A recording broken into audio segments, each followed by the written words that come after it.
Syria has proved a major challenge for foreign journalists over the past 17 months. Barred from reporting, news organisations have often been forced to rely on so-called civilian journalism. Amateur videos uploaded to the internet provide a snapshot of the horrors unfolding in Syrian cities, but they do not tell a complete story. Well, tonight we will try to paint a clearer picture of what's going on the ground in Syria.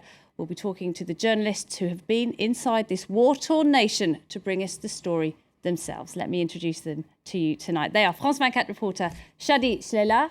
Shadi has recently come back from Aleppo, Syria's largest city, which has recently become the focus of some of the heaviest fighting in the country. Thanks for being with us, Shadi.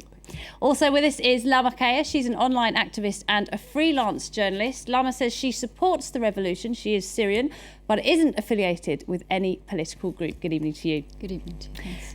Now, Jasper Mortimer is France 24's Turkey correspondent. He was one of the first journalists inside Syria when the uprising began. He's also reported extensively from the growing refugee camps along the border. He joins us tonight from Antakya. And in London, Michael Weiss is a communications director at the Henry Jackson Society. That's a foreign policy think tank. He too has recently been inside the city of Aleppo. Well, good evening to you all and thanks for being with us. Now, before we go on, let's take a quick look at part of Shadi Shlela's report.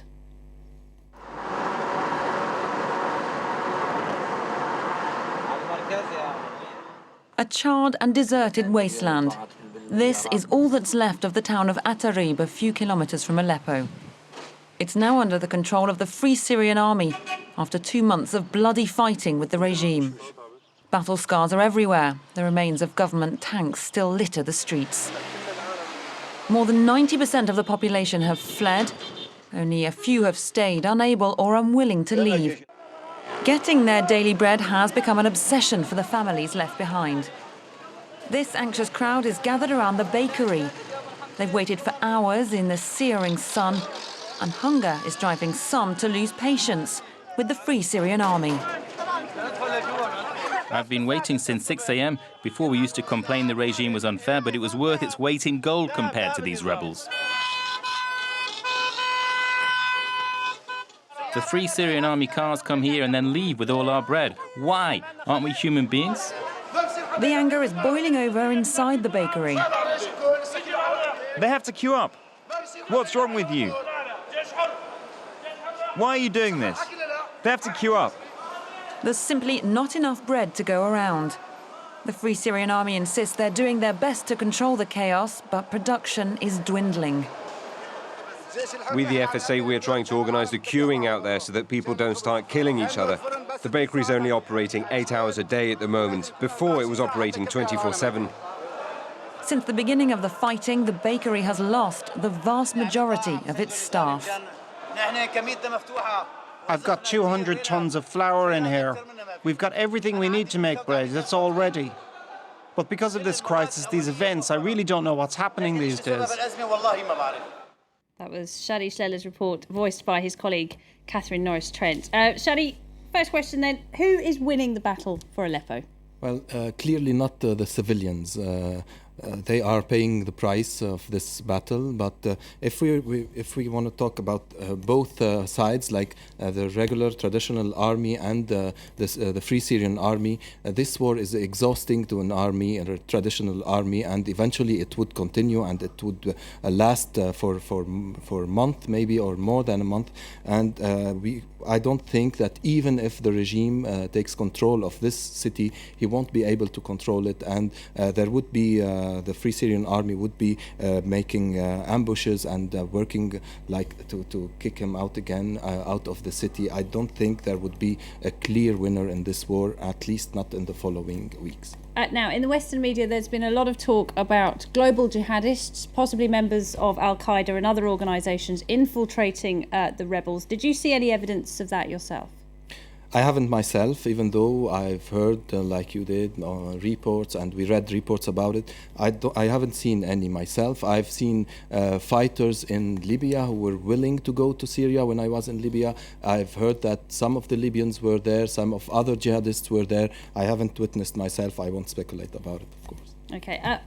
Given international diplomacy has really hit a brick wall. Some of the rebels say they feel completely abandoned. Certainly some civilians do.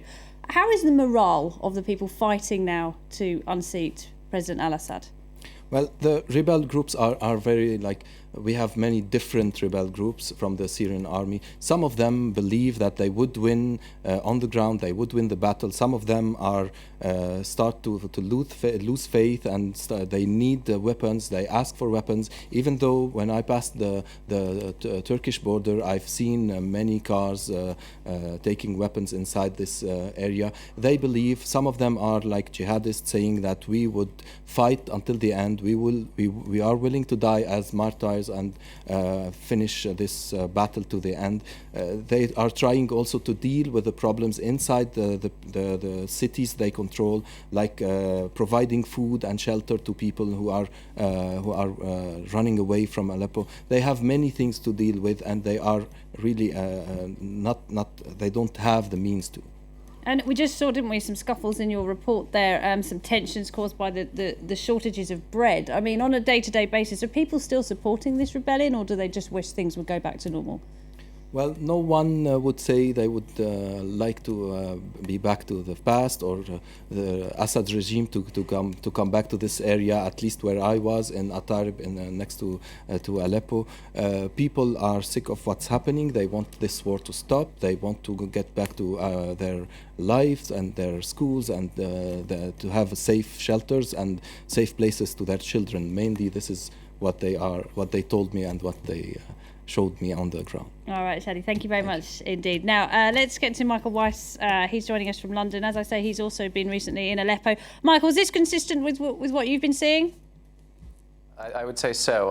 On the drive into Aleppo, I was there very early in the morning on Friday, about 6 o'clock a.m., and I saw a long queue, and was told by one of the guys accompanying me in the car that this is a line for bread. And this looked long by my standards, and he said to me, "This is nothing. You should see it a few hours later." So I think it is true. I mean, the parts I was in, we sort of terminated in an area called Bab al-Hadid, which is the Iron Gate, the entrance to Aleppo's ancient city. Now, the roads we were traveling in Aleppo were completely quiet. And maybe this is owing to the earliness of the day, but they were completely also under FSA control. And you do notice, I mean, the rebels, they do have extremely high morale. For them, this is a battle of life and death, not just a political emancipation. But the civilians in Aleppo, I would say, either wore an expression of resignation or what you might even call a shell-shocked obliviousness to what was going on around them. They did not seem, I mean, I've been to other parts of Syria where, civilians would sort of wave, and if they were in cars, they would honk and they would cheer the FSA as they came on. Civilians in Aleppo are, they're under siege. I mean, they're living through hell. And that comes across quite clearly. Although, again, I mean, even in hell, you have to eat. So people were out on the streets. They were trying to procure food. And, I mean, obviously we're in Ramadan now, so, lining up early for bread is to be expected. But I would say these reports they mirror my experiences, yeah.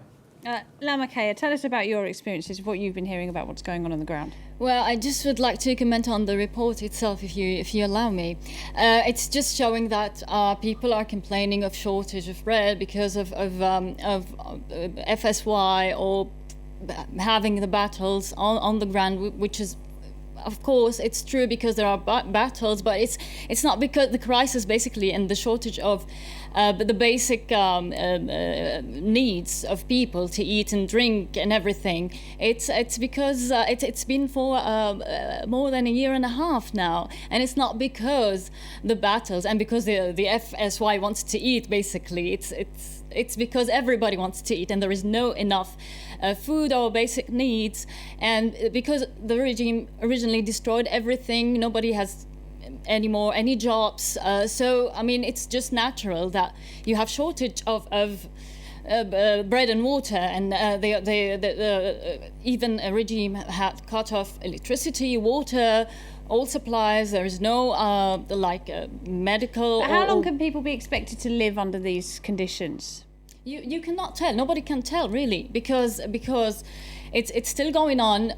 The regime has all the power, that they have the heavy tanks, they have all the arms, and they are very persistent to. They said that actually, Bashar Assad himself said that we're gonna fight to the last drop of blood. Basically, he said that in an official speech.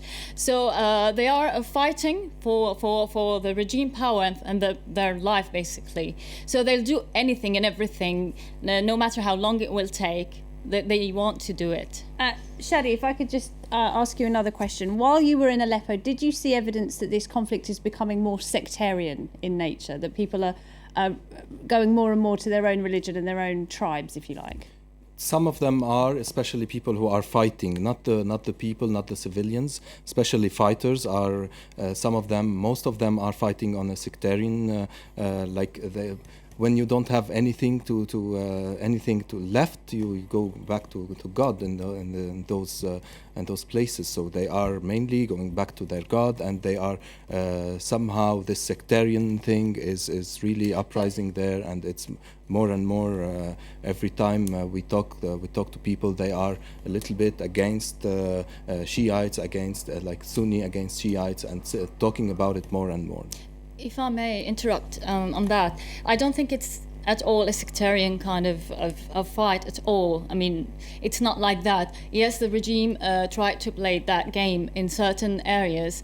They stood people up against each other to kind of extend the regime life, basically, to just say to people, see, because I'm not there or I'm being fought, this is what will happen. It's kind of threatening people, getting them scared. And for those that don't know, of course, the Assad clan are Alawite. They're an offshoot from Shiite Islam. The vast majority of people in Syria are Sunni Muslims. Yes, that's true, but that's not the picture really, because if you just logically see what's happening, like whole cities have been bombarded. I don't think the missile would recognize Shia from Sunni, basically. Homs was destroyed totally, Hama as well, Deir ez-Zor, most of it, Idlib, Jisr. I don't think that would be... But it is a part of the problem, and it exists. We cannot deny it. We cannot deny, I said in the beginning, there are certain areas where you have the more diverse kind of society, where you have Alawites, Sunnis, Christians, especially in Homs. That's why Homs was destroyed the first, and people were stirred up against each other. And when that didn't last as much as the regime wanted, they destroyed the whole city, basically. All right, let's bring in Jasper Mortimer now. He's in Turkey, but as I say, he has reported extensively from Syria as well. What would you like to weigh in on the sectarian angle of the conflict at this stage, Jasper? Well, so far, the ideology of the Free Syrian Army remains a big mystery. Which way these people will turn when war gives way to politics, we don't really know. Their agenda, their ideology for the moment is quite simple: get Assad out of power. But their private political leanings we can only guess at. But I'm impressed by the sense of solidarity among these people. This is clearly a people's army. They owe a debt to the people. They come from the area where they are fighting. The Free Syrian Army soldiers have families living down the road from where they are fighting. And this comes across in the way that after they've managed to liberate a town, they do a lot to try and put it back on its feet. They get involved in fixing up the electricity supplies, the water supplies. Yesterday, I was in a town in northern Syria, Jarablus, where a Free Syrian Army Revolutionary Council member of Jarablus made an appeal for me on video for medicines to be sent to the town. Michael Weiss, what are your experiences of the sectarian angle, if you like, to this conflict? I mean, this is a fear that Lamakaya says has been overblown, perhaps. Other people say it could play a significant part in this, and this, of course, is what brings us into civil war, isn't it? Right. I mean, look, from the beginning, the protest movement started as a very pluralistic and national call, not actually even for revolution, but for reform. People forget that this was a call for economic reforms more than a call for regime change. And I remember on day 3 of the uprising, which also people forget started in Damascus, in the Old City. In the Umayyad Mosque, there was a crowd holding a man aloft on its shoulders. The Umayyad Mosque is said to be one of the resting places for the head of John the Baptist, so it has relevance in both the Islamic and Christian faiths. They held this man aloft on their shoulders, and he had a sign with the Islamic crescent and the Christian cross, and it said, "Yes to freedom, no to oppression."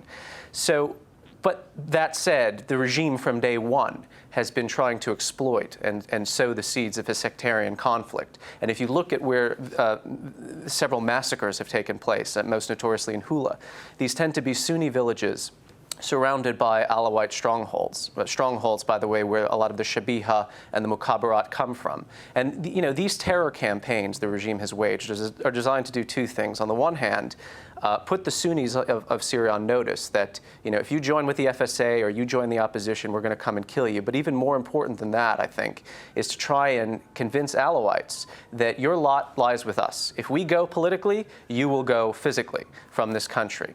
And I would say that there are sectarian tensions. Some of them are latent, some of them are now blatant. However, the fault of this really does lie with the regime and always has done from the beginning. And I'll say something else. The town of Al-Bab, I spent a night there. This is about 37 kilometers north of Syria. It was liberated maybe 7-8 days ago. It had faced intense, brutal bombardment from a nearby military camp, and most of the fatalities Al-Bab has experienced happened in only the last month. So this is a city that is now fresh from the conflict. Everyone in the city is acting as if they govern themselves, and indeed they do. At night, the Free Syrian Army joins with activists to clean the streets. This is one of the most encouraging signs I've seen of a kind of embryonic civil society being formed even before the entire country has been liberated. And I've asked a lot of activists, and I said, what kind of political system, what kind of democracy do you want to see built? Would you be okay with electing an Alawite president? And they said, yes, no problem. They said, we do not want any kind of, chauvinistic or supremacist regime. We've been experiencing that for 40 years now. So again, this doesn't necessarily mean that Syria is going to avoid a very grinding and bloody and indeed sectarian civil war. But the encouraging elements are still there. And however which way the wind blows, I'm not going to be able to forget that they started, as again, a call for emancipation across all sects, across all cultures, across all tribes. Just before you go, Shadi, I know you can't stay with us for long, but when you were in Aleppo, did you get a sense that the tide might be turning in favour of the rebels, or do you think that this might go on for a very long time indeed? Well, the rebels themselves were saying that they would eventually let the army, the regular army, go into the city, maybe control most of the city. It would be easier for them to face this army who is based there, they would know where they are based, rather than to face an army who is attacking, like a whole army with the tanks and everything. But I have a word to say about what your guest was saying. Maybe we shouldn't forget the international aspect of this, of what's happening in Syria. Like all the countries that are also providing help to Assad, and the other countries like Saudi Arabia and Qatar, who are providing, and Turkey providing help to the opposition. We cannot only look at this, at what's happening in Syria as a only Syrian thing now anymore, I think. Absolutely, and that's the thing we will be picking up in the second part. Thank you very much indeed, Shadi. Shadi's not going to be with us for the second part. We're going to take a short break. When we come back, the international headlines and the second part of tonight's debate. Don't go away.